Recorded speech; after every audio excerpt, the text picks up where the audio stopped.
আসসালামু আলাইকুম সবাইকে, প্রিয় শিক্ষার্থীরা, তোমাদের সবাইকে শুভেচ্ছা। হ্যাঁ, তো দেখো, আমরা গত ভিডিওতে 1 থেকে 4 পর্যন্ত পড়েছিলাম। আজকে আমরা এগুলো সমাধান করার চেষ্টা করবো। দেখো, প্রশ্নে কি বলছে আগে সেটা বোঝো। প্রশ্ন না বুঝলেই হবে না, ঠিক আছে? প্রশ্নটা বুঝতে হবে। কি বলছে? একটি সমবাহু ত্রিভুজের প্রত্যেক বাহুর দৈর্ঘ্য। হ্যাঁ, তো দেখো, সমবাহু ত্রিভুজ, সম বলতে সমান, আর বাহু বলতে তোমার বাহু, অর্থাৎ সমান বাহু যেই ত্রিভুজ দিয়ে গঠিত হবে, অর্থাৎ এইটা এটা এটা সমান হবে। হ্যাঁ, তো ওই সমবাহু ত্রিভুজের প্রত্যেকটা বাহুর দৈর্ঘ্য 2 মিটার বাড়ালে, হুম, ধরো এইটা এ, এইটা বি এবং এটা সি, প্রত্যেকটা বাহুর দৈর্ঘ্য যদি এ হয়, হ্যাঁ, মনে করো এ, তিনটে সমান না? কি বলছে এখন? বলছে যে 2 মিটার করে বাড়াইলে, অর্থাৎ এ ছিল, প্রত্যেকটা বাহুর দৈর্ঘ্য হচ্ছে কি করবা, 2 মিটার করে বাড়াই দেবা। মনে করো এই যে, এই যে এরকম 2 মিটার করে বাড়াই দেবা, ঠিক আছে? তো যদি বাড়াই দেই, হ্যাঁ, তাহলে ক্ষেত্রফল কি হয়, এত বর্গমিটার বেড়ে যায়। এই অঙ্কটা দেখে আসলে তোমাদের উদাহরণে আমি করাইছিলাম, একদম ওই রকমই। হ্যাঁ, তো কি বলছে যে এত বর্গমিটার হচ্ছে ক্ষেত্রফল বেড়ে যায়, তাহলে ত্রিভুজের বাহু দৈর্ঘ্য নির্ণয় করো। হ্যাঁ, একদমই সহজ। যে আজকে এই সত্যটা কি বলছে, মানে কন্ডিশনটা কি দিছে, তার উপর আসলে এটা নির্ভর করতেছে। তো ব্যাপারটা বোঝো। আমি 5 দাগ না, 5 দাগটা সমাধান করি। দেখো, ওকে, এখানে ক্ষেত্রফল দিছে, ক্ষেত্রফল যেহেতু দিছে এখানে, দেখো ক্ষেত্রফল দিছে, তার মানে এই ক্ষেত্রফলের মাধ্যমে আমাদের আসলে নির্ণয় করতে হবে যে এই বাহুটা দৈর্ঘ্য। তো দেখো, তুমি যদি হচ্ছে 2 মিটার করে বাড়াও বাহুর দৈর্ঘ্য, তাহলে ক্ষেত্রফলটা কত হয় বুঝো। তাইলে আচ্ছা, সমবাহু ত্রিভুজের ক্ষেত্রফলের সূত্র কি? √3/4 a স্কয়ার। এইটা হচ্ছে সমবাহু ত্রিভুজের ক্ষেত্রফলের সূত্র। তো ব্যাপারটা হবে যে এরকম, অতএব √3/4, বাহুর দৈর্ঘ্য কত আছে, বাড়ায় দেওয়া হয়েছে কিন্তু 2 মিটার, এইটা হচ্ছে বাহুর দৈর্ঘ্য। হ্যাঁ, তো 2 মিটার যদি বাড়ায় দাও তাহলে এত হয় না, আর এর উপরে কি আছে, স্কয়ার আছে, ঠিক আছে? এখন এইটা হচ্ছে কি হবে, দেখো 2 মিটার করে বাড়াইলে এর ক্ষেত্রফল কি বলছে, এর ক্ষেত্রফল, অর্থাৎ এর যে ক্ষেত্রফলটা ছিল আগে, ক্ষেত্রফল কত ছিল? দেখো, এইটা কিন্তু সমবাহু ত্রিভুজের ক্ষেত্রফল। এইটা হচ্ছে ছিল আগে, প্রত্যেকটা বাহুর দৈর্ঘ্য তো আগে এ ছিল, 2 মিটার পরে বাড়ানো হয়েছে। তো এইটা হচ্ছে আগের ক্ষেত্রফল। তো সে কথাটা বলছে, যখন ক্ষেত্রফলটা বাড়ানো হয়নি তখন ক্ষেত্রফলটা কিন্তু এইটা, আর বাড়ানো যখন হয়েছে তখন কিন্তু এইটা, এটা আসলে বোঝো তোমরা। হ্যাঁ, এটা যদি বোঝো একবার তাহলেই আসলে হয়ে যাবে। তো বলছে যে ক্ষেত্রফল এত মিটার বেড়ে যায়, অর্থাৎ এই যে ক্ষেত্রফলটা 2 মিটার করে বাড়াইছো, যেই ক্ষেত্রফল সেই ক্ষেত্রফল, ঠিক আছে, কার হবে, এই যে এত মিটারের থেকে হচ্ছে এত মিটার বেড়ে যাবে, ঠিক আছে? এত বর্গমিটার, আসলে মিটার বলুন, ক্ষেত্রফল তো বর্গমিটার নেয়। তো ক্ষেত্রফলটা হচ্ছে এত বর্গমিটার বেড়ে যাবে, অর্থাৎ পূর্বের চাইতে হচ্ছে বেড়ে যাবে, অর্থাৎ পূর্বের ক্ষেত্রফলটা কত ছিল, এত ছিল, সেইখান থেকে বেড়ে যাবে হচ্ছে এই যে এইটা, এত। এই যে ব্যাপারটা, এইটা আসলে একটু বোঝার চেষ্টা করো। হ্যাঁ, আমি আবারও বুঝাই, এইটুকু বুঝলেই হয়ে যাবে। কি বলছে, প্রত্যেক বাহুর দৈর্ঘ্য হচ্ছে 2 মিটার বাড়াইলে, মনে করো এই যে বাড়াইছি, আগে কিন্তু এ ছিল, আগে হচ্ছে এ ছিল, পরে হচ্ছে 2 প্লাস করে বাড়াইছি। হ্যাঁ, তো বাড়াইলে এর ক্ষেত্রফল কি হবে, ক্ষেত্রফল এই যে, ক্ষেত্রফলটা হচ্ছে এই যে, এই এরকম অবস্থায় 2 মিটার করে বাড়াইলে ক্ষেত্রফল হচ্ছে এটা হয়, ঠিক আছে? এটা হচ্ছে এটা হয়, কিন্তু বলছে কি, যে এটা তো ঠিক আছে, কিন্তু বলছে যে ক্ষেত্রফল হচ্ছে বাড়ালে এর ক্ষেত্রফল হচ্ছে 6√3 হচ্ছে বর্গমিটার বেড়ে যায়। কার থেকে বেড়ে যায়? আগে যে ক্ষেত্রফলটা ছিল তার থেকে হচ্ছে এত মিটার বেড়ে যায়, অর্থাৎ আগে যেই ক্ষেত্রফলটা ছিল এই যে এইটা, তো তার চাইতে হচ্ছে এত বর্গমিটার বেড়ে যায়। বাড়া মানে যোগ, যদি কমে যাইতো বলতে বিয়োগ দিতে হতো। তো এই হচ্ছে তোমার কন্ডিশনটা। এখান থেকে সমাধান করে এর মানটা নির্ণয় করলে এই তো হচ্ছে, এটাই তো হচ্ছে এই ত্রিভুজের বাহুর দৈর্ঘ্য। ঠিক আছে? তো তোমরা আসলে এখানে আমি বাংলাটুকু লেখা দেই। হ্যাঁ, আমি আসলে মেন কাজ কি করি, যে জিনিসটা বোঝাই। বাংলা তোমরা এখন যথেষ্ট বড় হয়েছে, হ্যাঁ, তোমরা আসলে নিজেরা এখন লিখবা। তোমরা বুঝবা এসব কিভাবে কি লিখতে হয়। তো তারপর আমি লিখে দিচ্ছি, ধরি সমবাহু ত্রিভুজের সমবাহু ত্রিভুজের বাহুর দৈর্ঘ্য, হ্যাঁ, বাহুর দৈর্ঘ্য কি বলতো, লিখবো সমান সমান এ মিটার, ঠিক আছে, এ মিটার। হ্যাঁ, তারপরে এসে এই শর্তটা আসতেছে যে 2 মিটার করে বাড়াইলেই হয়, ঠিক আছে? এখন দেখো, এখন তুমি কিভাবে করবা, এখন তুমি কিভাবে করবা, কি করা যায় বলো তো? এখান থেকে, আচ্ছা দেখো এখান থেকে কিন্তু √3টা কমন নেওয়া যায়। দেখো আমরা এখান থেকে কি √3 নিতে পারি? √3 কিন্তু নিতে পারি। তাই থাকে কি, এখানে থাকে হচ্ছে 1/4 a প্লাস b, এখানে তার স্কোয়ার, এটা দিলাম। দেখো আমরা √3টা আসলে নিয়ে গেছি, এইখানেও কিন্তু √3 কমন যায়। তাহলে √3 কমন নিলে কত থাকে ভাই? থাকে 1/4 a স্কোয়ার প্লাস থাকে হচ্ছে 6, এখান থেকে √3 নিয়ে গেছে এই যে, ঠিক আছে? তো এখন এই √3 এই পাশে √3 কেটে যায়, তাহলে থাকে কত? থাকে হচ্ছে 1/4 a প্লাস b তার হোল স্কোয়ার ইকুয়াল টু হচ্ছে 1/4 a স্কোয়ার প্লাস 6, এটা থাকে। হ্যাঁ, এখন কি করা যায়? এখন এখন তুমি কাজ করো হচ্ছে এই 4টা এখানে রাখো। এই দেখো এটা ভগ্নাংশ না, ভগ্নাংশের পাশে যদি কোনো কিছু গুণ থাকে ওটা আসলে উপরে উঠে যায়, কেমন?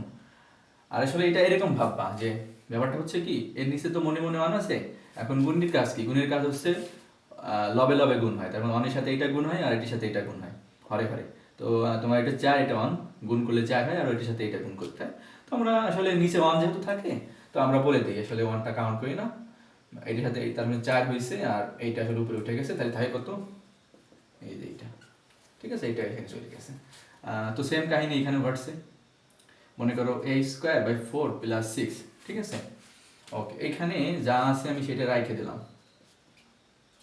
আর এখানে 4 বসায় বোঝায়, তাই 4টা নাও, থাকে হচ্ছে a² প্লাস এর সাথে এটা গুণ করতে হবে।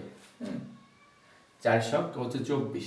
হ্যাঁ, এটা বাচ্চাকালের, এটা একদমই বাচ্চাকালের লসাগু নিয়া, এটা আমরা ক্লাস 3-4 থাকতে শিখছি। হ্যাঁ, তো এখন কি এই 4 কেটে যায়, তাহলে আসলে থাকে কত? এই যে এটা থাকে উপরে, যেটা থাকে সেটা হচ্ছে থাকে 24। এখন কি করা যায় দেখো, এটা এটা আসলে এই যে দেখো a প্লাস বি তার হোল স্কয়ার সূত্র কি ছোটবেলা থেকে শিখতেছি, a² plus 2ab plus b square. হ্যাঁ, প্লাস আগেটাকে a ধরবা, প্লাসের পরেরটাকে b ধরবা। দেখো এখানে সেই সূত্রটা পড়ছে। হ্যাঁ, অর্থাৎ এইটাকে a ধরবা, এটাকে b ধরবা, মানে 2টাকে হচ্ছে b ধরবা। তাহলে সেই অনুযায়ী দাও তো এখানে a², a বলতে আসলে এই রয়েছে, a² প্লাস 2ab প্লাস সূত্রে 2a বলতে a, b বলতে আসলে 2 প্লাস b² বলতে 2², আর এই পাশে যা থাকে সেটা রেখে দাও। হ্যাঁ, এখানে a² প্লাস এই 2 সাথে 4 হয় গুণ করলে, আর এটা রেখে দাও, প্লাস এইটাকে স্কয়ার করলে 2 স্কয়ার করলে কত হয় জানো? 4 হয়। 2টাকে স্কয়ার করলে 4 হয়, যারা বোঝো না তারা ক্যালকুলেটর চাপ দেবা। প্লাস a² প্লাস 24 আর কি। হ্যাঁ, ঠিক আছে, আমি একটু মুছে দিই। হ্যাঁ, এই পাশে একটু ভালো দেখা যাবে। তো দেখো এখন কি করা যায়, এখন এই a² কেটে যায়। হ্যাঁ, কিভাবে কেটে যায়? মনে করো a²টাকে যদি এই পাশে নিয়ে আসি, এরকম এই পাশে a² আছে, এইটাকে এখানে প্লাস আছে, এই পাশে নিয়ে আসলে কি হয়ে যায়? -a² হয়ে যায় না, তো প্লাস মাইনাস কেটে যায়, ব্যাপারটা এরকম।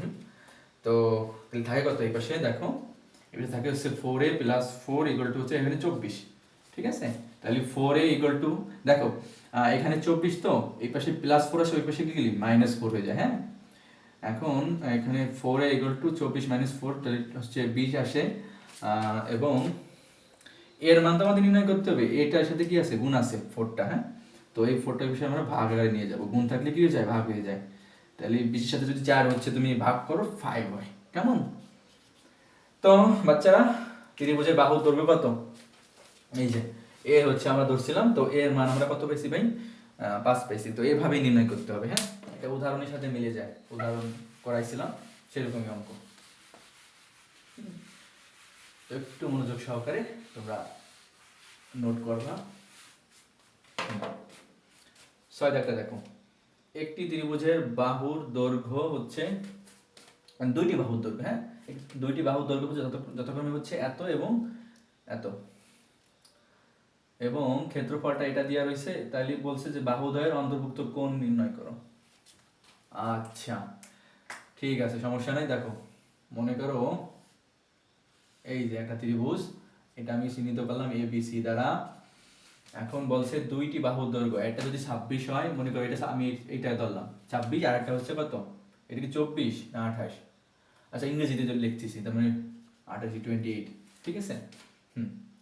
তো এত কি মিটার করে রয়েছে। এখন বলছে যে ক্ষেত্রফল, আচ্ছা দেখো তুমি একটা প্রশ্ন করতে পারো যে এখানে 26 রয়েছে আর এখানে 28 রয়েছে, দিয়েছি আমি এই 28 তো আমি এইখানে দিতে পারতাম, কেন এখানে দিলাম? এখানে দিলে কিন্তু হবে না। আচ্ছা হবে হবে, কেন হবে না? এই তাহলে অন্তর্ভুক্ত কোণ এটা হয়, হবে সরি।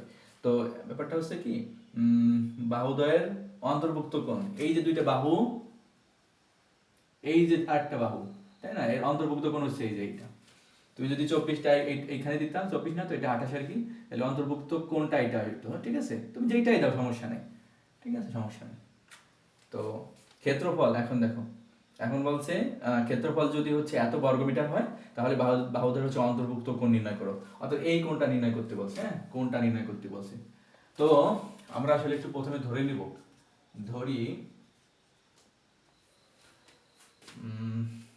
দুইটা বাহু, তো প্রথম বাহুর দৈর্ঘ্য, হ্যাঁ প্রথম বাহুর দৈর্ঘ্য কত ধরবা, এ ধরো, এটা তুমি হচ্ছে 26 ধরো, এত কি মিটার। তারপরে হচ্ছে দ্বিতীয় বাহুর দৈর্ঘ্য, হ্যাঁ দ্বিতীয় বাহুর দৈর্ঘ্য এটা তুমি বি ধরো, এবং এটা 28 এত মিটার। এবং তোমার দেখো কোণ নির্ণয় করতে বলছে না, এবং এইটাকে এরকম বলবা, এবং এটাকে বাহুদ্বয়ের দাও, বাহুদ্বয়ের অন্তর্ভুক্ত কোণ, অন্তর্ভুক্ত কোণ কত ধরবা, থিটা ধরো, অর্থাৎ তুমি থিটার মানটা বাই করতেছো, হ্যাঁ থিটার মানটা হচ্ছে আমাদের বাই করতে হবে। ঠিক আছে, ক্ষেত্রফল দেওয়া রয়েছে হচ্ছে 182। ওকে, তাইলে এখন কি করা যায়, একদম ইজি। তোমার দেখো দুইটা বাহু দেওয়া রয়েছে এবং একটি কোণ যদি থাকে, এই কোণটা নির্ণয় করতে হবে যদিও, তাহলে এটার ক্ষেত্রফল কিভাবে নির্ণয় করতে হয়, এইভাবে নির্ণয় করতে হয়, হাফ ইন্টু হচ্ছে এ বি সাইন থিটা, মনে আছে? আমি শিখিয়ে দিয়েছিলাম প্রথম বেসিক যেই অধ্যায়টা নিচ্ছে, মানে লেকচারটা নিয়েছিলাম প্রথমেই, ফার্স্ট লেকচার, সেটাই আছে এটা। ঠিক আছে, দুইটা বাহু যদি থাকে এবং অন্তর্ভুক্ত যদি কোণ থাকে, তাহলে এই যে সূত্রটা, ক্ষেত্রফলের সূত্র হচ্ছে এমন। তো দেখো, অতএব অতএব ত্রিভুজের ক্ষেত্রফল তাহলে কেমন আসে, ত্রিভুজের ক্ষেত্রফল কত বলো, half into A B sine theta. তো ত্রিভুজের ক্ষেত্রফল কত বলো, এই যে এটা ত্রিভুজের ক্ষেত্রফল, এই যে ত্রিভুজের ক্ষেত্রফল হচ্ছে এত, ইকুয়াল টু এই পাশে হাফ রয়েছে, এ এ বলতে কত হয় ধরে নিছি 26, তো 26 দাও, বি বলতে 28 দাও, এবং এখানে সাইন থিটা দাও, ঠিক আছে? আমরা এখান থেকে থিটার মানটা নির্ণয় করব। ওকে, আচ্ছা এখানে এটা হতো 28 হবে, ঠিক আছে, তাহলে 26 গুণ হচ্ছে 28, এবং হাফটাও গুণ দিয়ে দিই, একবারে করে দিই, তাহলে হয় হচ্ছে এইটাই ফিরে রাখি, এটা হয় হচ্ছে 364 হয়, হ্যাঁ, এবং সাইন থিটা, ঠিক আছে, এইটুকু এইটুকু গুণ করছি, এইটুকু পাইছি, ঠিক আছে। এখন দেখো এইটা এইটুকুকে তুমি থিটা মান বাই করবা, তো যেটা বাই করবে সেটাকে আসলে বাম সাইডে রাখতে হয়, তো এইটা এখানে রাখো, এবং এটাকে এই পাশে রেখে দাও, এইটাকে এই পাশে নিয়ে আসছো, এইটাকে এই পাশে নিয়ে আসছো, দেখো তোমার সম্পূর্ণ এইটুকু যদি এই পাশে আনো এবং সম্পূর্ণ এইটুকু যদি এই পাশে আনো, ঠিক আছে, তাহলে কোনো চিহ্ন পরিবর্তন হয় না। বাট একটা জিনিস যদি আনতো তখন চিহ্ন পরিবর্তন হয়ে যেত, এই যে এখন হবে সাইন থিটাটা রেখে দাও, সাইনটার সাথে হচ্ছে এটা গুণ ছিল, ওই পাশে কি হয়ে যাবে, ভাগ হয়ে যাবে, ঠিক আছে। তা এইটা আসলে হাফ হয়,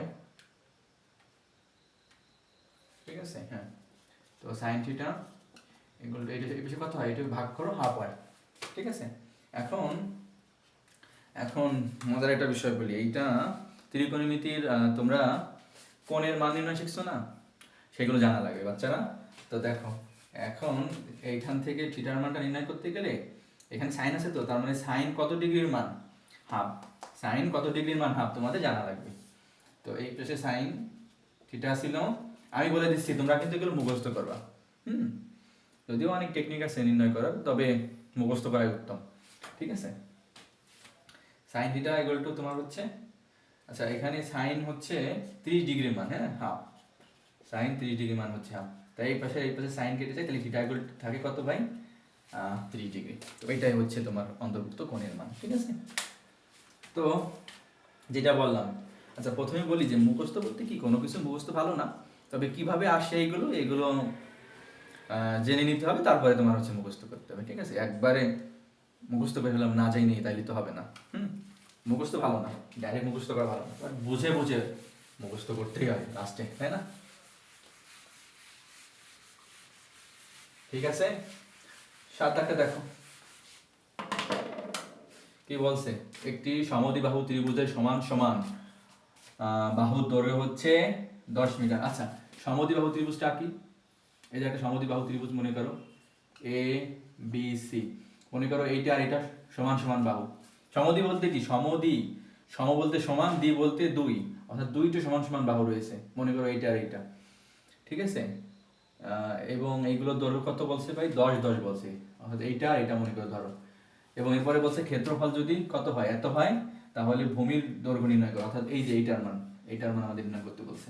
তো কিছু বাংলা লিখে নাও, এরকম বলবা যে ধরি সমদ্বিবাহু ত্রিভুজের সমান সমান বাহুর দৈর্ঘ্য, এইটা তো এইটা হচ্ছে এ ধরো, এরকম ধরি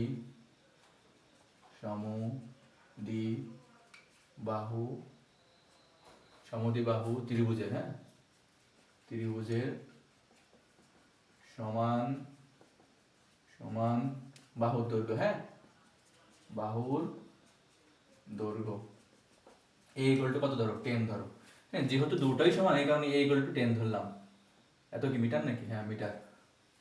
এখন বলছে যে ভূমির দৈর্ঘ্য নির্ণয় করো, তার মানে ভূমি বলতে আসলে অন্য একটা বাহু, তৃতীয় বাহু আর কি, হ্যাঁ। তাইলে তুমি এরকম বলবা যে ভূমির দৈর্ঘ্য, এগুলো কিন্তু ধরতেছো, দৈর্ঘ্য কত?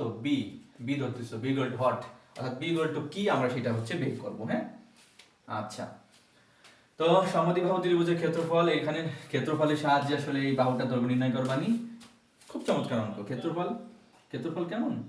ক্ষেত্রফল হচ্ছে b/4 √, হচ্ছে 4a² - b²। এটা হচ্ছে সমদ্বিবাহু ত্রিভুজের ক্ষেত্রফলের সূত্র। তো সেটা আর কি, ত্রিভুজের দেখো এরকম, অতএব ত্রিভুজের ক্ষেত্রফল ইকুয়াল টু কত? b/4 √, হচ্ছে 4a² - b², হ্যাঁ। আচ্ছা, এটা মুছে দাও, এটা কিন্তু তুমি বি ধরছো মনে করো, ঠিক আছে? তো ত্রিভুজের ক্ষেত্রফল কত বলছে এখানে? 48, ওকে, ইকুয়াল টু হচ্ছে বি বলতে কত? আমরা বি বলতে আসলে বির মান নির্ণয় করব, হ্যাঁ, ভূমির দৈর্ঘ্য চাইছে আর কি। তাহলে b/4 দাও, √, দাও, 4 আছে, গুণ আছে হচ্ছে এ বলতে 10, অর্থাৎ 10 এর স্কয়ার - b², ঠিক আছে, ওকে। এখন তাইলে কি করা যায়? এখন আমরা করতে পারি, এই পাশে 4টা ভাগ আছে, এই পাশে মানে সরি ভাগ আছে, হ্যাঁ, এই পাশে আমরা গুণ দিয়ে দিতে পারি। তাইলে কেমন হয়? গুণ দিলে কেমন হয় দেখো, 48 গুণ হচ্ছে 4 হয়ে যায়, হ্যাঁ, ভাগ আছে এই পাশে গুণ হয়ে যাবে, তাহলে 48 গুণ হচ্ছে 4, 392 হয়, হ্যাঁ। আমি মুছে দিয়ে এখানে ডাইরেক্ট 392 লিখতে পারি, 392 হয়, এটার সাথে এটা গুণ করলে। আর এই পাশে থাকে হচ্ছে b, √, হচ্ছে 4, 10², এখানে গুণ আছে -b², ঠিক আছে। এখন দেখো বাচ্চারা, এখানে রুট আছে, হ্যাঁ, রুটটাকে উঠাইতে হবে, সমাধান করতে গেলে রুট উঠাইতে হয়। এখন রুটটাকে সরাইতে গেলে কি করতে হয়? রুট সরাইতে গেলে স্কোয়ার করতে হয়, আবার স্কোয়ার সরাইতে গেলে রুট করতে হয়, একে অপরের বিপরীত কিন্তু, তাই না? তো এই রুটটাকে সরাইতে গেলে আমাদের স্কোয়ার করতে হবে, ঠিক আছে? তো এইভাবে করতে পারি আমরা, দুপাশে স্কোয়ার করতে হবে, এক পাশে তো করা যায় না। তো 192 এখানে স্কোয়ার দিলাম, এইভাবে দিতে হবে, এই যে এখানে 10² - b², ঠিক আছে। আর এই যে এখানে আবার স্কোয়ার দিয়ে দিলাম। তুমি চাইলে এখানে 10² বলতে 100, 100 সাথে 4 গুণ করলে মানে 400 হয়, তুমি 400 দিয়ে দাও এখানে, ঠিক আছে। 400 মাইনাস হচ্ছে b², ওকে। তাইলে কেমন হচ্ছে? 192 এর উপর স্কোয়ার করলে কত হয়? বাহ, বেশ বড় একটা সংখ্যা আসছে, ঠিক আছে, হ্যাঁ, এইটা আসছে, হ্যাঁ, ঠিক আছে। এবং স্কোয়ারটা এইটার উপর আছে, এইটার উপর আছে, তাহলে বির উপর দিলে কত হয়? b² হয়। আর এইটার উপর যেহেতু আছে, তাহলে কি বলছি, স্কোয়ার আর রুটে কেটে যায়, তাহলে থাকে কত? থাকে হচ্ছে 400 - b², ঠিক আছে, ওকে। ঠিক আছে,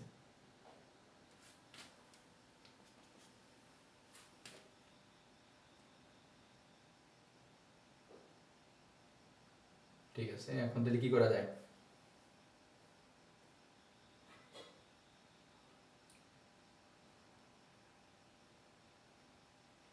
মিডিল টার্ম করতে হবে না, এটাকে মিডিল টার্ম করতে হবে না।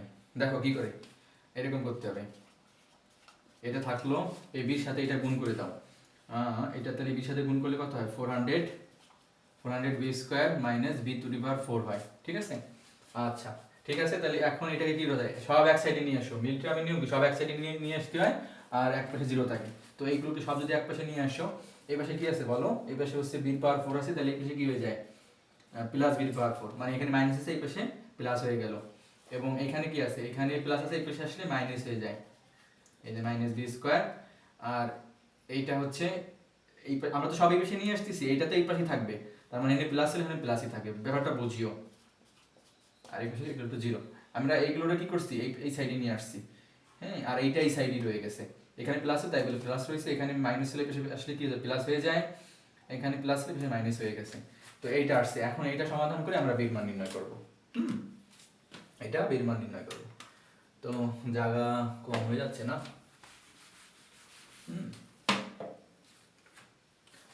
এখন দেখো কি করা যায়। এখন এটা সহজই আছে। এখন এটা তুমি এই সূত্রে ফেলাইতে পারো না, দেখো তো a মাইনাস বি তার স্কোয়ারের সূত্রে ফেলাইতে পারো কিনা। এখানে মাইনাস হয়েছে তো তাহলে মাইনাসে ফেলাবা, প্লাস থাকলে প্লাসে ফেলাইতা। তো এটা আসলে এরকম ভাবে লেখা যায়, দেখো ছোট করে লিখি, এই বিটাকে এরকম লেখা যায় না? এরকম ভাবে লেখা যায় না? তাহলে এইটা হইলো এ, এটা হইলো কি এ স্কোয়ার। আচ্ছা এই সূত্রটা আগে লিখে দিই, তাহলে বুঝতে পারেন। A square minus 2ab plus B square হলো সূত্র। তাহলে এ স্কোয়ার যে দিলাম, হ্যাঁ, মাইনাস দিলাম সূত্রের 2। এ বলতে কত বাচ্চারা? এ বলতে কিন্তু এখানে এই দেখো, এ বলতে আমরা এটা ধরছি, তাহলে এ স্কোয়ার মাইনাস 2a, এ বলতে এইটা। এখন জিনিসটা বোঝো, এখানে 400 হচ্ছে বি স্কোয়ার আছে, আমি এখানে দিলাম 2b স্কোয়ার, তার মানে এখানে কত দিলে, কত গুণ করলে এইটুকুর সাথে এই 400 বি স্কোয়ার হয় বলতে পারবা? হ্যাঁ, 200। 200 হচ্ছে যদি দাও তাহলে দেখো, তাহলে কিন্তু হয়ে যাচ্ছে। তাহলে a স্কোয়ার মাইনাস 2ab আসলো, এই যে মাইনাস 2ab, এই যে plus B square plus b. B বলতে কত দিবা? বি বলতে আসলে এখানে 200, তার মানে 200 দিলাম, 200 স্কোয়ার দিলাম। এখন কথা হচ্ছে ব্যাপারটা বোঝো, 200 স্কোয়ার যদি দাও, জানো 200 স্কোয়ার বদলে কত হয়? এই যে এত হয়, অর্থাৎ 40,000 হয়। হ্যাঁ, এইটা কত হইলো? 4,000, এই যে 40,000, 40,000 হয়। কিন্তু এখানে আছে কত? এখানে আছে হচ্ছে 36,800, কত বলে এটাকে, 64। হ্যাঁ, তো এইটা হচ্ছে 64। তো আমরা কিন্তু দেখো এখানে হচ্ছে এইটা ছিল, অর্থাৎ 36,864 ছিল, বাট তুমি এখানে লিখতেছো 2 এর উপরে, মানে 200-র উপরে স্কয়ার, অর্থাৎ 40,000 লিখতেছো। তুমি বেশি লিখতেছো না? তো যতটুকু বেশি লিখছো, হ্যাঁ, ততটুকু আসলে ব্যালেন্স করে দিতে হবে। অর্থাৎ আমরা এই যে এইটা বেশি লিখছি, অর্থাৎ এইখানে তুমি, আমি এটা মুছে দিই, একটু মুছে দিই, এইটা আমি করাবো না, এখন লং হয়ে যাচ্ছে ভিডিওটা। এখানে কত হবে? এখানে হবে হচ্ছে মাইনাস, এই যে এটা হবে, এই যে এটা হইতেছে, হ্যাঁ, এটা হইতেছে, ব্যালেন্স করে দিলা। দেখো এখন এই যে এইটুকু যদি সমাধান করো, হ্যাঁ, বি স্কয়ার, দেখো এইটুকু যদি এখন সমাধান করো, তাহলে এইটা হচ্ছে, এইটুকু যদি গুণ করো এটা হচ্ছে, এবং এই যে তোমার হচ্ছে এইটুকু করলে 40,000 হয়, বিয়োগ যদি আবার এইটুকু করো তাহলে কিন্তু এইটুকু হয়ে যায়। তো আমরা সূত্র ফেলানোর জন্য এরকম ভাবে করছি, হ্যাঁ। আর এই পাশে কি থাকে? এই পাশে সমান সমান 0 থাকে, ঠিক আছে। ব্যাপারটা এই যে এইটুকু ভালো ইম্পর্টেন্ট, বেশ ইম্পর্টেন্ট, একটু বুঝিও, একটু মাথা খাটাও, ঠিক আছে। তো আমরা এইটুকু আসলে এই যে সূত্র সাজাইছিলাম, এই সূত্রটা সাজাইছি, তাহলে আসলে কেমন হয়? সূত্র শিখেছিল এইটা এরকম সাজাইছি, এখন আমরা এইটুকুর পরিবর্তে এইটুকু লিখতে পারবো, অর্থাৎ a মাইনাস বি, এ বলতে এটা ছিল, এই যে a মাইনাস বি বলতে কত? বি বলতে 200, a মাইনাস বি তার স্কোয়ার, ঠিক আছে। এই যে এইটুকুর পরিবর্তে হচ্ছে এইটুকু লিখতে পেলাম, আর মাইনাস এইটা রয়েছে ইকুয়াল টু 0। ওকে, ওকে, এখন এইটুকু ওই পাশে নিয়ে যাও, বি স্কোয়ার মাইনাস হচ্ছে এই যে এটা থাকে স্কোয়ার, আর এটা মাইনাস 200 বেশি গেলে কি হয়ে যায়, প্লাস হয়ে যায়। ঠিক আছে, ঠিক আছে। এখন এই পাশে স্কোয়ার হয়েছে, আমি কিছুক্ষণ আগে বললাম যে রুট সরাইতে গেলে স্কোয়ার করা লাগে, স্কোয়ার সরাইতে গেলে রুট করা লাগে। দু পাশে রুট করে দাও, এই যে এরকম বি স্কোয়ার মাইনাস 200, এখানে স্কোয়ার রুট, এই যে ব্যাপারটা বুঝছো, আমরা রুট করে দিছি। তাহলে এইটা আর এই যে রুট স্কোয়ার কেটে যায়, তাই থাকে কত, বি স্কোয়ার মাইনাস হচ্ছে 200 থাকে, আর এটা রুট করলে কত হয় দেখি তো, 31 আর 36, 56 হয়। ঠিক আছে, 56 হইল। এখন তাহলে বি স্কোয়ার ইকুয়াল টু কত হয়, এই যে এইটা 56 থাকুক, আর প্লাস এই পাশে গিয়ে কি হয়ে যায়, 200 হয়ে যায়। হ্যাঁ, মাইনাস হলে বেশি প্লাস 200 হয়ে গেল, তাহলে 256 হয় এখানে, এইখানে লিখি।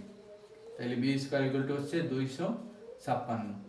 এখন আমরা বির মানটা দরকার, এই যে বির মানটা দরকার, স্কোয়ার আছে উপরে, আবারও সেই কাজটাই আসতেছে, স্কোয়ার সরাইতে গেলে রুট করতে হবে।